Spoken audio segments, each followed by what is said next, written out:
السلام علیکم ورحمۃ اللہ وبرکاتہ۔ بسم اللہ الرحمن الرحیم۔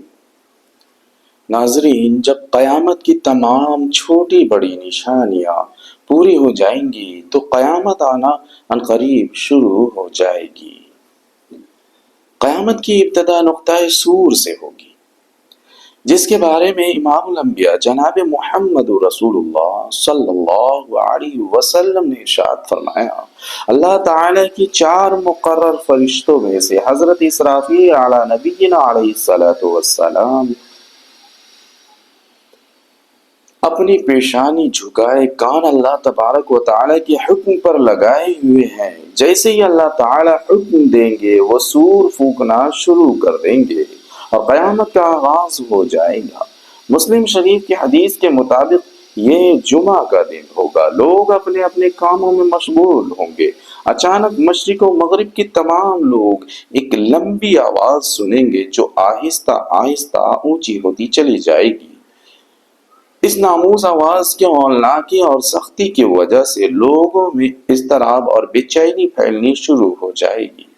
جب سور کی آواز بجلی کی کڑک کی طرح شدت اختیار کر جائے گی تب لوگ مرنا شروع ہو جائیں گے۔ جو آدمی جہاں ہوگا وہیں گر پڑے گا۔ جیسے جیسے صورت اسرافیل بلند ہوتی چلی جائے گی ویسے ویسے نظام کائنات درہم برہم ہونا شروع ہو جائے گا۔ زمین آندھی میں ہچکولے کھانے والے قلندے کی طرح زلزلوں کی زد میں آ جائے گی۔ پہاڑ گرد و غبار بن کر اڑنے لگیں گے۔ سمندروں میں آگ بھڑک اٹھے گی، آسمان پھٹ جائے گا، سورج چاند اور ستارے بے نور ہو جائیں گے۔ تمام زیر مخلوق انسان جن اور فرشتے فنا ہو جائیں گے، حتیٰ کہ ملک الموت بھی اپنی روح اللہ تبارک و تعالی کے حوالے کر دیں گے۔ ہر جاندار اور غیر جاندار چیز فنا ہو جائے گی، بس صرف اور صرف ایک اللہ وحدہ لا شریک کی ذات ذوالجلال اکرام باقی رہ جائے گی، اور اللہ سبحانہ تعالی کا یہ ارشاد مبارک پورا ہو جائے گا، کل من علیہا فان ویبقى وجہ ربک ذو الجلال والاکرام۔ ہر چیز جو اس زمین پر ہے فنا ہونے والی ہے اور صرف تیرے رب ذوالجلال اکرام کی ذات ہی باقی رہنے والی ہے۔ جب ہر چیز فنا ہو جائے گی تو اللہ سبحانہ تعالی اعلان فرمائیں گے، این الجبار این المتکبرین، کہاں ہیں دنیا میں جبار بننے والے، کہاں ہیں متکبر بننے والے؟ آج کے روز بادشاہی کس کی ہے؟ طویل سناٹے کے بعد اللہ سبحانہ تعالی خود ہی اس سوال کا جواب ارشاد فرمائیں گے، اللہ واحد القہار، آج کے روز بادشاہت صرف اور صرف واحد القہار کی ہے۔ مسلم شریف کی حدیث کے الفاظ کا ترجمہ کچھ یوں ہے کہ میں ہوں بادشاہ، کہاں ہے دنیا کی جبار اور متکبر؟ ایک طویل مدت جس کا علم اللہ سبحانہ تعالی کی ہے سکون اور سناٹے میں گرز جائے گی۔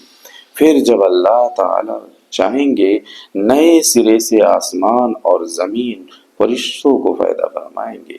نئی زمین میں عمارتوں، درختوں، پہاڑوں اور سمندروں کا نام و نشان تک نہیں ہوگا، بلکہ وہ سفید ہموار اور چٹیل میدان ہوگی جو اپنے رب کے نور سے خوب روشن ہوگی۔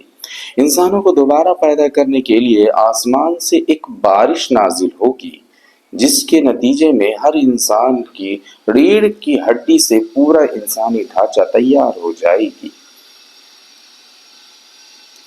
اس کے بعد جناب اسرافیل علیہ السلام کو دوسری مرتبہ سور پھونکنے کا حکم دیا جائے گا اور تمام انسان ننگے پاؤں، ننگے بدن اور بے اختیار اٹھ کھڑے ہوں گے، جس طرح ماں کے پیٹ سے پیدا ہوئے تھے، اور اللہ تعالیٰ کا یہ فرمان بھی پورا ہو جائے گا کہ تم لوگ فردن فردن ہمارے پاس حاضر ہوں گے، جس طرح ہم نے پہلی مرتبہ تمہیں پیدا کیا تھا۔ سب سے پہلے امام الانبیاء جناب محمد رسول اللہ صلی اللہ علیہ وسلم اپنی قبر انور سے اٹھیں گے، پھر حضرت عیسیٰ علیہ السلام اور دیگر انبیاء کرام شہداء صالحین فضلہ اور اہل ایمان اٹھیں گے، پھر فساق فجار اور پھر کفار مشرکین قبروں سے، کافر مشرک فاسق اور فجر لوگ اپنے اپنے اعمال کے مطابق اٹھیں گے، کوئی اندھا، کوئی بہرا، کوئی لنگڑا، کوئی چونٹی کی شکل میں، کوئی سر کے بل اٹھے گا۔ کافر اس غیر متوقع زندگی کے مناظر دیکھ کر شدید خوف اور دہشت کی کیفیت میں مبتلا ہوں گے، آنکھیں پتھرائی ہوں گی، دل کانپ رہے ہوں گے، کلیجے منہ کو آئے ہوں گے، کوئی غم غصار اور مددگار نہیں ہوگا، نہ ہی کوئی کسی دوسرے کی طرف دیکھنے یا دھیان دینے والا ہوگا۔ اہل ایمان بھی اپنے اپنے ایمان اور اعمال کے مطابق قبر سے اٹھیں گے، شہید اپنی شہادت کی تازہ بہتے ہوئے خون کے ساتھ اٹھے گا۔ حالت احرام میں فوت ہونے والا حاجی یہ پکارتے ہوئے اٹھے گا، لبیک اللہم لبیک لا شریک لک لبیک ان الحمد والنعمت لا شریک لک لبیک۔ السلام علیکم ورحمۃ اللہ۔